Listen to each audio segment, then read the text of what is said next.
गुरु प्यारी साध संगत जी, सभी को प्यार भरी राधा स्वामी जी। साध संगत जी, आज के सत्संग वीडियो का विषय है कि हमारे जिंदगी में इतने दुख और उदासी क्यों आती है। हमारे दुखों और सुखों का सबसे बड़ा कारण क्या है। आखिर हमारे जिंदगी में सुख दुख और उदासी आने का क्या कारण है। अगर दुख आते भी हैं तो क्या इनसे छुटकारे का कोई उपाय है भी या नहीं। अगर है तो क्या है। इन सभी प्रश्नों का उत्तर आज के इस सत्संग में हमें जानने को मिलेंगे। साध संगत जी, सत्संग बड़ा ही महत्वपूर्ण और रूहानियत से भरा हुआ है। आप जी से विनती की जाती है कि सत्संग को ध्यानपूर्वक सुने। तो चलिए इसी विषय में आज का यह सत्संग वीडियो आरंभ करते हैं।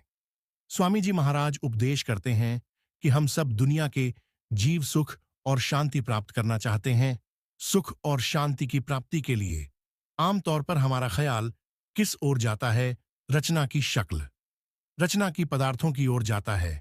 आप फरमाते हैं कि इनमें से न आज तक किसी को हमेशा के लिए सुख और शांति प्राप्त हुई है और न ही हो सकती है, क्योंकि जिन शक्लों और पदार्थों में हम सुख ढूंढने की कोशिश करते हैं, इन सभी को नष्ट हो जाना है, फना हो जाना है। ये सब आरजी या अस्थाई हैं। इसलिए इनकी खुशी और शांति भी केवल आरजी ही हो सकती है। जो भी थोड़े बहुत सुख नजर आते हैं, समय के साथ सब दुखों में बदलने शुरू हो जाते हैं। ये जो भी परमात्मा ने हमें दातें दी हुई है, जिन्हें हम सुख का कारण समझे बैठे हैं, साथ ही मन में भय और डर बैठ जाता है कि ये कहीं हमारे हाथ से न निकल जाए, कहीं परमात्मा हमसे ये खुशियां वापस न ले ले। जिस चीज के जाने का 24 घंटे हमारे मन में भय बना हुआ है, डर बना हुआ है, वही खुशी धीरे धीरे दुखों में बदल जाती है। शादी होती है, मन में कितनी खुशी महसूस होती है।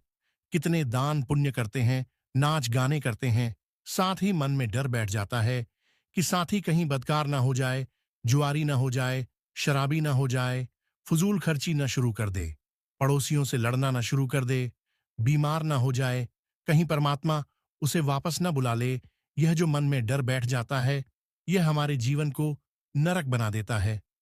हमारे बाल बच्चे होते हैं, मन में जरूर खुशी होती है, साथ ही मन में भय और डर बैठ जाता है कि इनकी परवरिश किस तरह से करेंगे, इनके खर्चों के लिए इतना पैसा कहां से लाएंगे, किन स्कूलों में दाखिला ढूंढना पड़ेगा, कहीं बुरी संगति में न पड़ जाए, डाकू न बन जाए, शराबी न बन जाए, आवारागर्द न हो जाए, नालायक न हो जाए, कहीं हमें छोड़कर न चले जाए, कहीं लड़के का एक्सीडेंट न हो जाए या कोई बीमारी न आ जाए। वही औलाद आहिस्ता आहिस्ता हमारे लिए दुख का कारण बन जाती है। फिर हम हुकूमत के नशे में सुख ढूंढने की कोशिश करते हैं। लोग जब हमारे गले में फूलों का हार डालते हैं, हमारे जुलूस निकालते हैं, हाथियों पर चढ़ाते हैं, हमारी वाह वाह करते हैं, हमारा मन फूला नहीं समाता। लेकिन जब बड़े बड़े लीडरों की जिंदगी पढ़ते हैं, हमारे मन में भी डर और भय बैठ जाता है कि कहीं हमारी भी यही हालत न हो जाए, हमें कहीं गोलियों का निशाना न बना दिया जाए, कहीं हमारी इंक्वायरी करना न शुरू कर दें। अखबारों में हमारी मिट्टी पलीद होनी शुरू हो जाती है। रातों रात दूसरी पार्टी उठाकर हमें जेल खाने में न डाल दें। यह जो मन में भय और डर बैठा हुआ है, यह हमारी दुनिया की मान बढ़ाई को दुखों में बदल देता है। जब धन दौलत आती है, मन में जरूर खुशी महसूस होती है, साथ ही फिक्र भी लग जाता है कि सेल टैक्स का चक्कर न पड़ जाए, इनकम टैक्स के छापे न पड़ जाएं, यार दोस्त न मर जाएं, शेयरों की कीमत न कम हो जाए।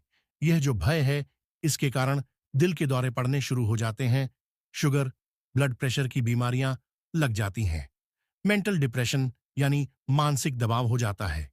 यह हमारा रुपया पैसा ही हमारे दुखों का सबसे बड़ा कारण बनकर खड़ा हो जाता है। हम शराबों कबाबों की लज्जत में सुख ढूंढते हैं। ये चीजें शायद खाने पीने में बहुत अच्छी लगती हों, लेकिन जब शरीर पर बीमारियों का हिसाब किताब देना पड़ता है, जेलों में जाकर चक्की पीसनी पड़ती है, वकीलों की झिड़कियां और मुकदमों के खर्च बर्दाश्त करने पड़ते हैं, तब पता लगता है कि यह चीजें सुख का कारण थीं कि दुख का कारण थीं। इन शक्लों और पदार्थों से हमें सुख क्यों नहीं मिलता। स्वामी जी महाराज कहते हैं, जो मन यह दुख सुख का धाम लगा, तुम चाहकर अब सतनाम मालिक ने यह दुनिया ही दुखों और सुखों की बनाई हुई है। कोई आदमी नहीं मिलता जिसे दुख ही दुख भोगने पड़ते हो। कभी सुख का सांस ना आया हो, या जो हमेशा सुख ही सुख भोगता हो, जिसे कभी दुखों का सामना न करना पड़ता है। अगर 10 दिन दुखों के बीतते हैं तो थोड़े बहुत सुख के साथ भी आ जाते हैं। जितने भी अपने सुख हैं पिछले जन्मों के पुण्यों के कारण हैं, और जितने भी दुख हैं पिछले जन्मों के पापों के कारण हैं। पुण्य और पाप इकट्ठे होते हैं तो हमें इंसान का जामा मिलता है। हमें इस शरीर में बैठकर पुण्यों का भी हिसाब देना है और पापों का भी हिसाब देना है। पुण्यों के कारण सुखी हो रहे हैं और पापों के कारण दुखी हो रहे हैं। किसी के ज्यादा पुण्य हैं, थोड़े पाप हैं, वह ज्यादा सुखी नजर आता है, थोड़ा दुखी नजर आता है। किसी के पापों का बोझ बहुत ज्यादा है, पुण्य का बोझ कम है, वह ज्यादा दुखी है, थोड़ा सुखी है। लेकिन सुख दुख तो हर एक को भोगना ही पड़ता है। न ही कोई संत महात्मा इस दुनिया को सुख की नगरी बनाने के लिए आते हैं। अगर संत महात्माओं का दुनिया में आने का यही मकसद हो कि यह दुनिया सुख की नगरी बन जाए, आप खुद सोचें, आज तक तो जरूर बन जानी चाहिए थी। इतिहास पढ़कर पता लगता है कि हर एक काम में, मजहब में, मुल्क में, वक्त में किस किस छोटी के महात्मा आए हैं। महात्मा बुद्ध आए हैं, हजरत ईसा आए हैं, मोहम्मद साहब आए हैं, कबीर साहब आए हैं, कितने आए, मुनि आए हैं, गुरु नानक साहिब, और कितने बड़े बड़े महात्मा आए हैं। अगर उनके आने के बाद आज तक यह दुनिया सुखों की नगरी न बन सकी, तो अब क्या उम्मीद लगाए बैठे हैं कि हम दुनिया को सुखों की नगरी बना सकेंगे।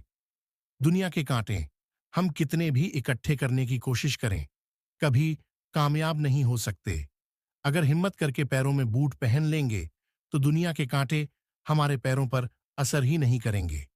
यह सुख दुख की समस्याएं, दुनिया के मसले न कभी किसी से हल हुए हैं और न ही हो सकते हैं। लेकिन महात्मा जिंदगी गुजारने का, मालिक की भक्ति करने का ऐसा तरीका और साधन समझाते हैं जिस पर चलकर हम अपने ख्याल को दुखों और सुखों से ही ऊंचा ले जाते हैं। इसीलिए स्वामी जी महाराज कहते हैं, लगो तुम चढ़कर अब सतनाम। अगर तुम सुख हासिल करना चाहते हो तो उस सतनाम की खोज करो, परमात्मा की खोज करो और परमात्मा की भक्ति करो।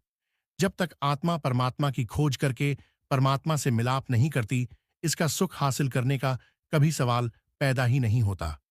गुरु साहिब कहते हैं, जिन घर जाता आपना से सुख भाई। जो शख्स अपने घर पहुंच जाते हैं उन्हें ही सच्चा सुख प्राप्त होता है।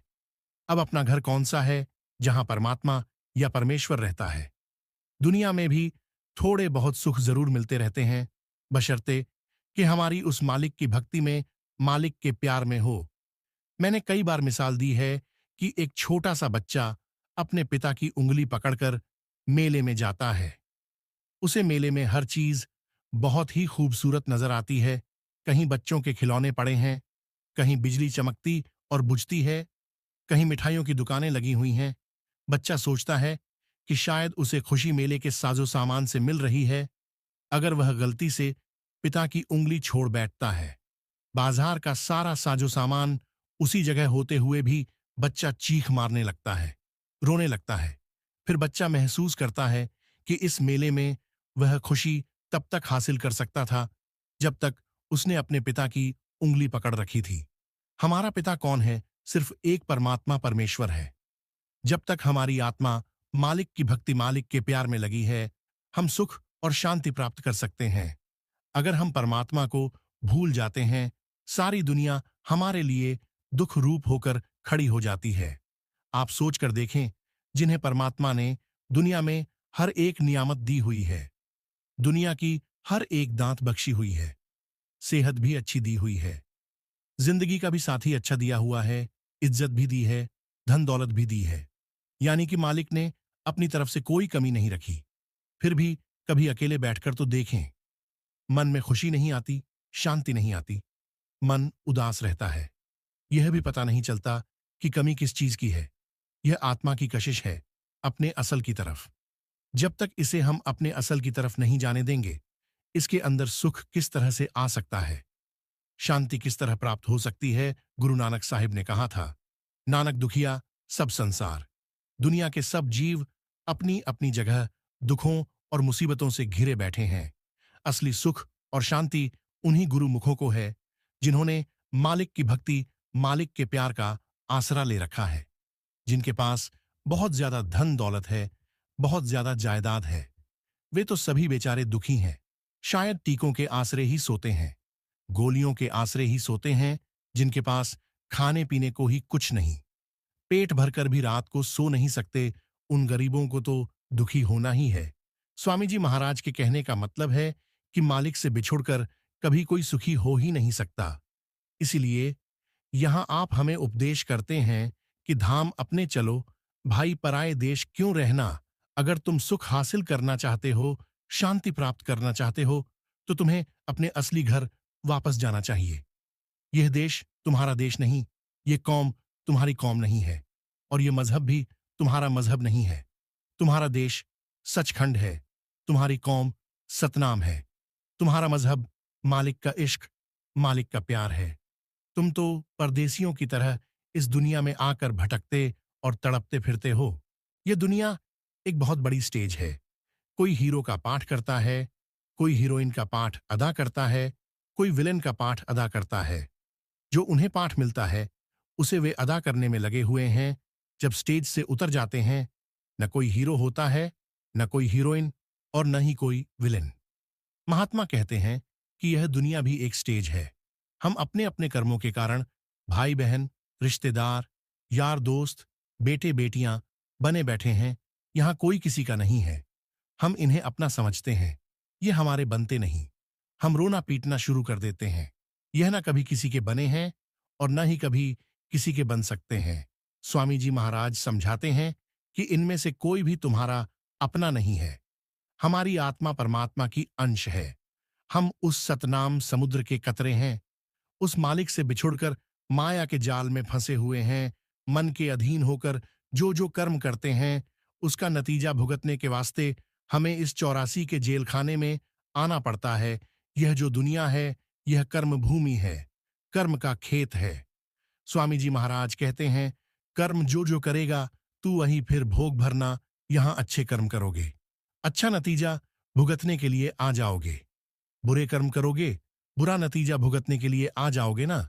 अच्छे कर्मों के कारण देह के बंधनों से बच सकते हो, और न बुरे कर्मों के कारण जन्म मरण के दुखों से छुटकारा होता है।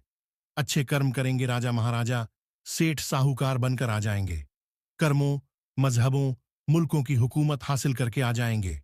ज्यादा से ज्यादा बैकुंठ और स्वर्गों तक चले जाएंगे। वे भी भोग योनियाएं हैं, थोड़े समय के लिए है, फिर वापस इसी 84 के जेल खाने में आना पड़ता है। अगर बुरे कर्म और पाप करते हैं तो भी नरक और 84 तैयार रहती है। क्या राजा, क्या प्रजा, क्या अमीर, क्या गरीब, क्या औरत, क्या आदमी, सब जीव यहां आकर अपने अपने कर्मों का हिसाब दे रहे हैं, और हमें पता ही नहीं कि इन कर्मों के कारण जहां भी जाकर हम जन्म लेते हैं, उसी जामे में बैठकर दुख और मुसीबतें भुगतनी पड़ती हैं। सोचो, किसी जामे में भी हमें सुख नहीं मिलता, हमें शांति प्राप्त नहीं होती। भेड़ों के जामे को ले लो, बकरियों के जामे को ले लो, मुर्गियों के जामे को ले लो। दिन रात हमारे पेट के लिए हजारों मुर्गियां और छुरियां चल रही हैं। हमने कभी सोचा है कि अगर अपने कर्मों के कारण हमारी गर्दन उनके नीचे हो, उनके हाथ में छुरियां और कुल्हाड़ी हो, तो हमारी क्या हालत होगी। डॉक्टर टीका लगाने के लिए मामूली सुई गर्म करता है, उसे देखकर हम कांपना शुरू कर देते हैं। लेकिन उन गरीब बेसहारों पर कौन तरस खाता है। अब समझाते हैं कि जो भी दुनिया तुम आंखों से देख रहे हो, यह 84 का एक बहुत बड़ा जेलखाना है। इसके अंदर से निकलने का परमात्मा ने केवल एक ही दरवाजा रखा है। वह कौन सा दरवाजा है? वह इंसान का जामा है, यह मौका।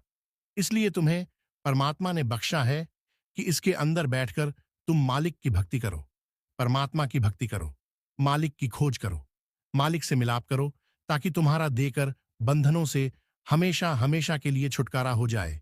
यह जो इंसान का जामा है, मालिक ने तुम्हें अपने असली काम के लिए बख्शा है। देह में बैठकर कुछ उसके बारे में भी सोचना चाहिए। दुनिया की इस देखकर, दुनिया को हंसते खेलते देखकर कभी भूलकर यह न समझ बैठो कि यह बड़े सुख की जगह है। यह तो रात के सपने की तरह है। इस देह को भी नष्ट हो जाना है, ग्रह को भी नष्ट हो जाना है। यह सब भ्रम है, इसकी कोई असलियत नहीं। स्वामी जी महाराज कहते हैं कि अपनी मंजिलें, मकसूद को आंखों के आगे रखो, रूहानी सफर तय करो, ताकि तुम्हारा देह में आने का मकसद पूरा हो सके। आप समझाते हैं काम अपना करो भाई, जिस मकसद से मालिक ने तुम्हें भेजा है उस मकसद को अपनी आंखों के आगे रखो। वे काम करो जो तुम्हें देह के बंधनों से आजाद करते हैं। सारी उम्र उन कामों में न फंसे रहो जो तुम्हें बार बार दुनिया के बंधनों की तरफ खींच कर ले आते हैं। कौन सा काम हमें मालिक से मिलाता है? मालिक की भक्ति, परमात्मा की भक्ति हमें मालिक से मिलाती है। मालिक का प्यार मिलता है। बाकी तो लेन देन का हिसाब है, घर जो का प्यार है।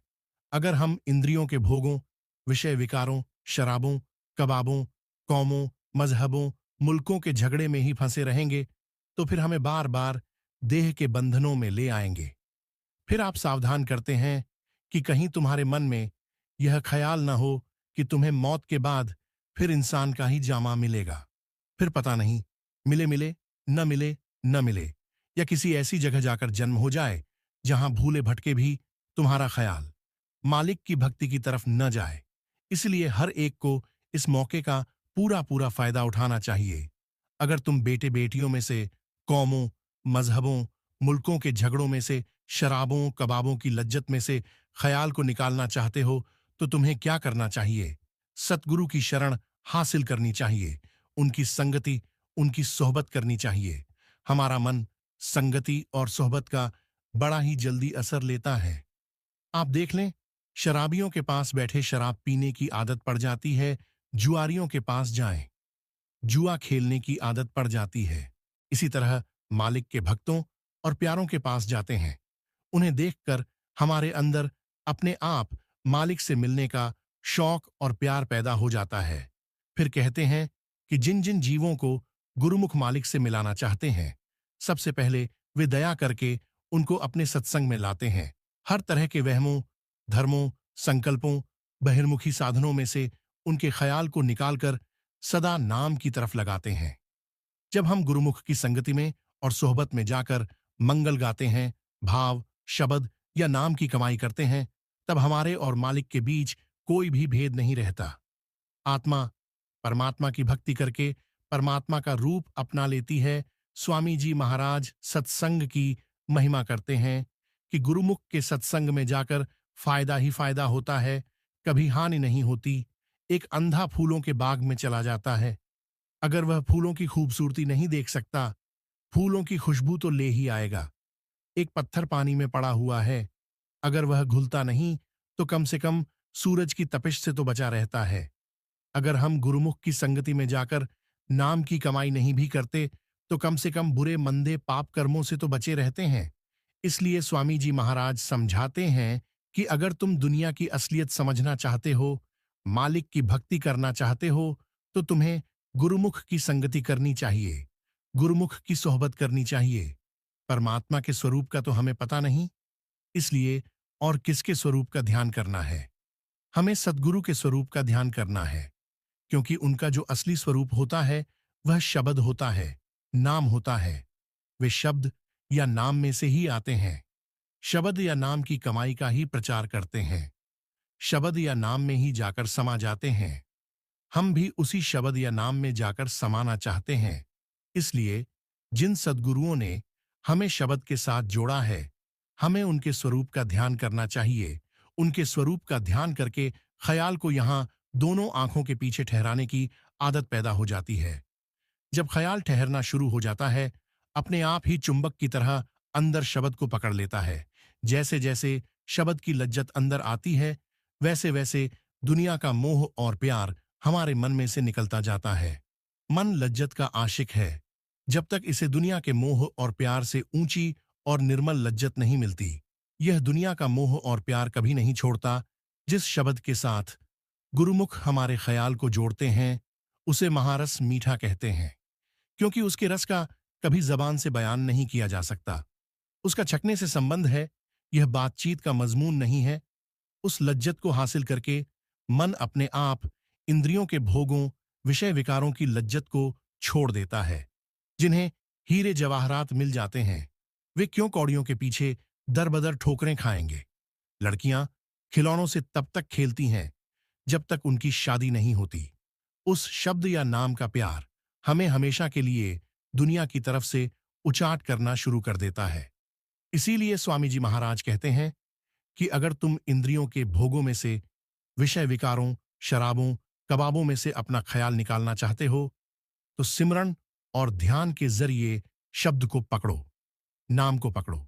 स्वामी जी महाराज कहते हैं कि हम दुनिया के जीव बड़ी बुरी तरह से काल के जाल में फंसे हुए हैं।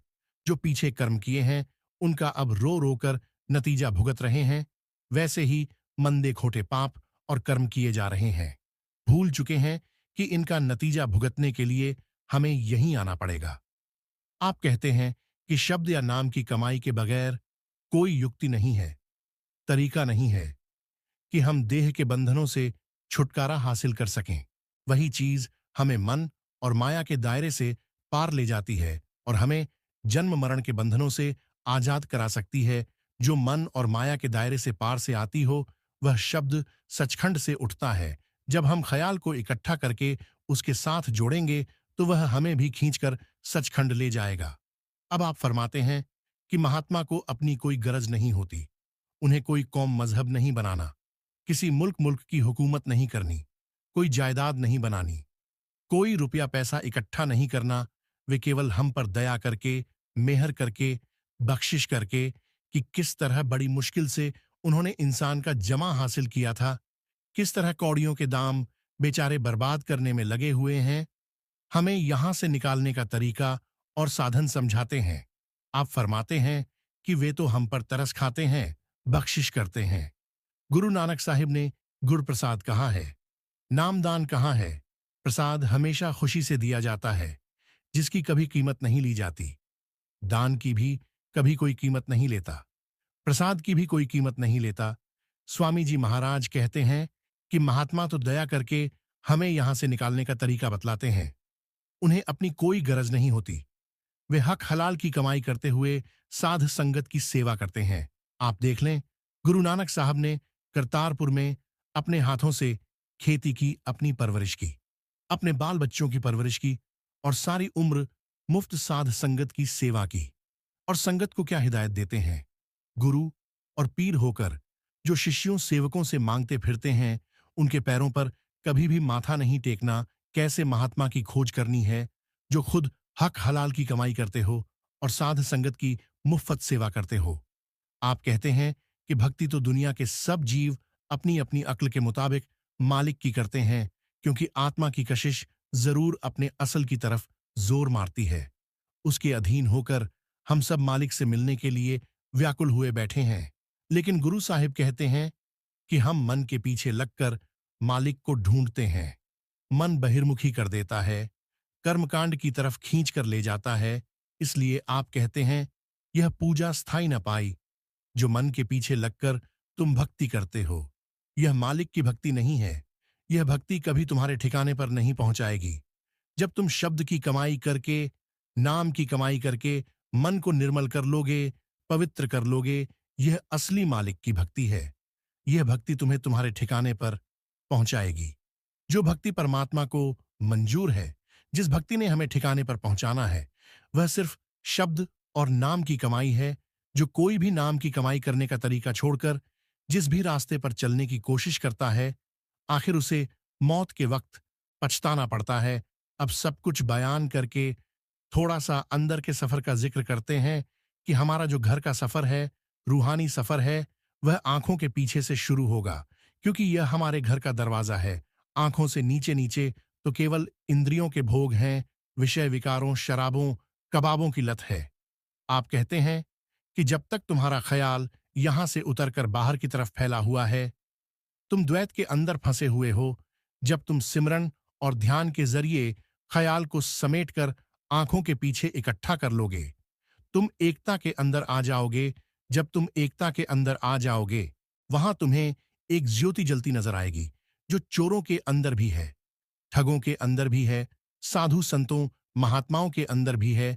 वहां किसी कौम का, मजहब का, मुल्क का कभी सवाल पैदा ही नहीं होता।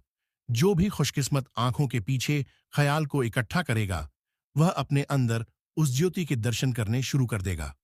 उस ज्योति का कबीर साहब ने जिक्र किया है। कबीर साहब कहते हैं कि बिना बत्ती और बिना तेल के वह ज्योति हर एक के आंखों के पीछे जलती है।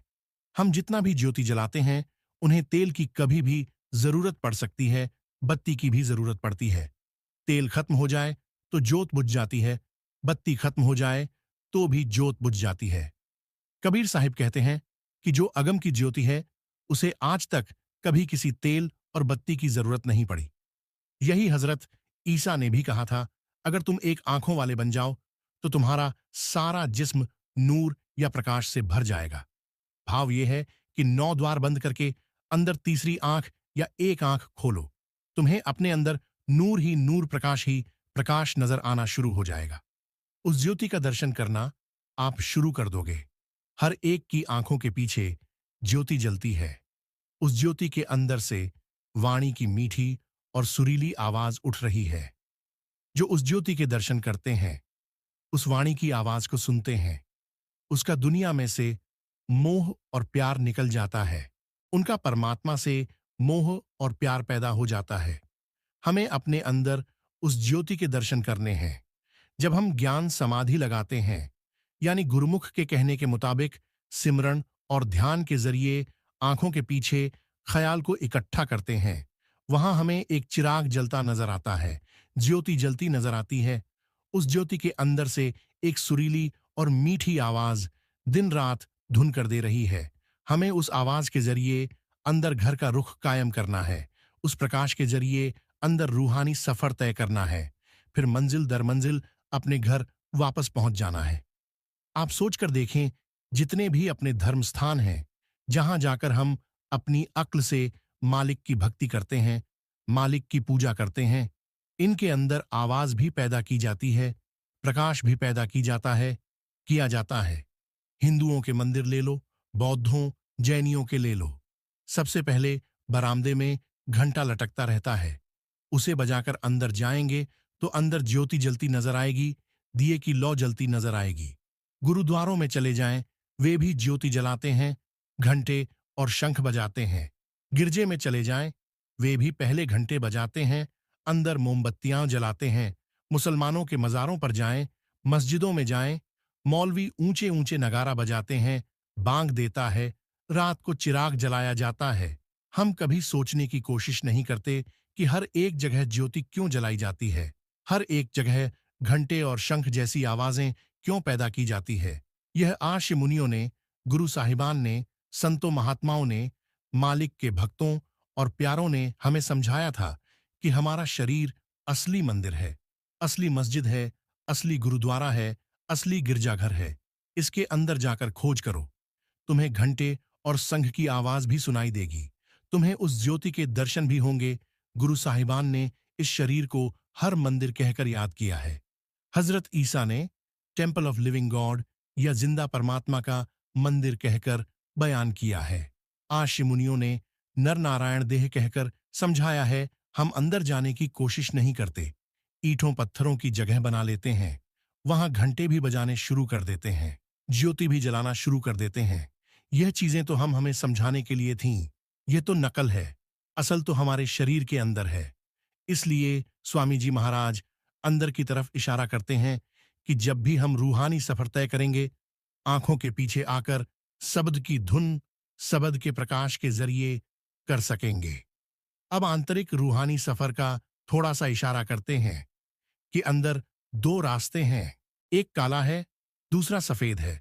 काला बाईं तरफ है, बाईं तरफ काला रास्ता है, सफेद दाईं ओर है, दाईं ओर दयाल का रास्ता है। आप इशारा करते हैं कि तुम्हें सफेद रास्ते पर जाना है, और जो उस तरफ से तुम्हारे अंदर शब्द की धुन, कार्य धुन आ रही है, होशियारी के साथ उनको पकड़ना है, उनको सुनना है।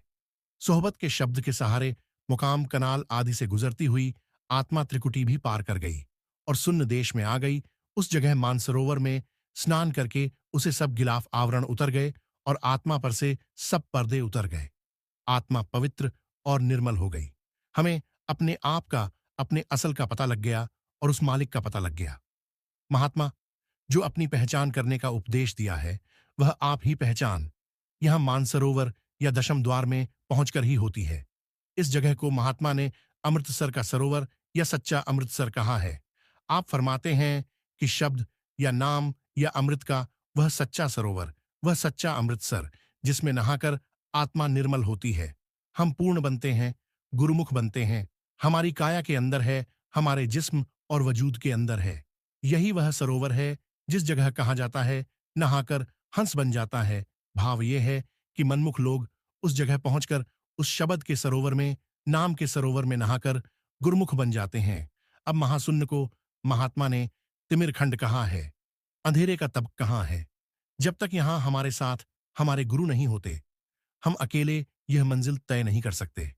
हुजूर महाराज जी फरमाया करते थे कि बेशक आत्मा की अपनी रोशनी 16 सूरज की है, लेकिन इतनी रोशनी भी महाशून्य के अंधेरे में से गुजरने के लिए काफी नहीं है। हम केवल सद्गुरुओं के प्रकाश के जरिए ही महाशून्य का चौक पार करके भंवर गुफा में पहुंच सकते हैं।